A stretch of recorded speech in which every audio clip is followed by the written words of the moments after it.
କାହାକୁ କଣ ସ୍ୱପ୍ନ ଆସେ ମୁଁ ଜାଣିନି କିନ୍ତୁ ମତେ ଖାଲି ଖାଇବା ସ୍ୱପ୍ନ ହିଁ ଆସେ। ସେଥିପାଇଁ ସକାଳୁ ସକାଳୁ ଆମେ ଜିଓ ମାର୍ଟ ଗୁପଚୁପ ଆଳୁ ପିଆଜ ଆମେ ଅର୍ଡର କରିଦେଇଛୁ। ସେମିତିରେ ବି ପିଲାମାନଙ୍କର ଡିମାଣ୍ଡ ଥିଲା ଗୁପଚୁପ ଖାଇବା। ଆଉ ବେଶୀ ଲେଟ୍ ନ କରି କଡେଇକୁ ହଲ ହଲ କରି ଗ୍ୟାସରେ ବସେଇ ତେଲ ଟିକେ ଗରମ ହେଇଛି କି ନାଇଁ ଛନ ଛନ କରି ଗୁପଚୁପ ଗୁଡାକୁ ପକେଇ ଦେଇକି ଛାଣି ଜିରା ଶୁଖିଲା ଲଙ୍କା ଧନିଆକୁ ଭାଜିକି କୁଟି ଦେଲି। ଖଟା ପାଣି ନଥିଲେ କଣ ଗୁପଚୁପର ସ୍ୱାଦ ଭଲ ଲାଗିବ। ଧନିଆ ପତ୍ର କଞ୍ଚା ଲଙ୍କା ଅଦା ପୋଦିନାକୁ ଛେଚି ଖଟା ପାଣି ପ୍ରସ୍ତୁତ କରିଦେଲି। ଯେଉଁ ଆଳୁ ତକ ସିଝେଇଥିଲି ତା ପିଠିରୁ ଛାଲ ଉତାରିକି ଗୋଡ ହାତ ଲଗେଇ ଦଳି ଦେଲି। ଧନିଆ ପତ୍ରର ବେକରୁ ଗଣ୍ଡିଟାକୁ ଅଲଗା କରିଦେଲି। ଯେହେତୁ ପିଆଜ ମତେ ଡେଲି କନ୍ଦଉଛି ଆଜି ତ ରାଗ ଥିଲା ଠିଆ ପାଡ଼ିଦେଲି କଟ କଟ କରି କାଟିଦେଲି। ମଟର ଲୁଣ ବାଦାମ ପକେଇକି ଚଟପଟା ମସଲାଟା ତିଆରି କରି ତାପରେ ତ ରେଡି ଆଉ।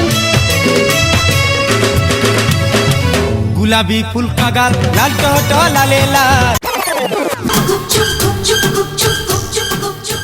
20 ଟଙ୍କାରେ ଦିଟା ଗୁପଚୁପ କେଡେ କେଡେ ଗୁପଚୁପ ହେଇଛି ଦେଖିଛଟି। ଆସ ଆସ ବଢିଆ ଖଟା ପାଣି ମହାନଦୀ ପାଣି ମହାନଦୀ ପାଣି। ମୋ ଭଳିଆ ଗୁପଚୁପ ବେପାରୀ ତ ଆପଣ ମାନେ କେବେ ଆଗରୁ ଦେଖିନ। ଆଉ ଏମାନଙ୍କୁ ଏମିତି ଗୁପଚୁପ ଖୁଆଇଲି ଯେ ଠିଆ ଠିଆ ବେହୋସ ହେଇଯାଉଛି। ଖାଇସାରିଲା ପରେ ମୁହଁ ତଳକୁ ପତିକି ପଳଉଛି। ମୂର୍ଚ୍ଛା ହେଇଯାଉଛି ତ କିଏ ମୁକ୍ତ ହେଇଯାଉଛି। କାହା ପାଟିରୁ ବଚନ ବାହାରୁ ଲାଷ୍ଟକୁ କାଳିଆ ଭୁଆ ନଣ୍ଡା ମୁଣ୍ଡିଆଟା ଖାଇଲା ଯେ ପୁରା ଆଉଟ ଉପରେ ଏଞ୍ଜ ହେଇଗଲା। ଲାଷ୍ଟକୁ ଆମ ଝାଡା ଖାଇର ପାଳି ପଇଲା ଯେ ମୁଣ୍ଡଟା ତାର 10 ଦିଗକୁ ବୁଲେଇ ହେଇଗଲା। ବୁଝିପାରୁନି ଆଜ୍ଞା ଏମାନଙ୍କୁ ଗୁପଚୁପ ଦେଇଥିଲି ନା ମହୁଲି ପିଇବାକୁ ଦେଇଥିଲି।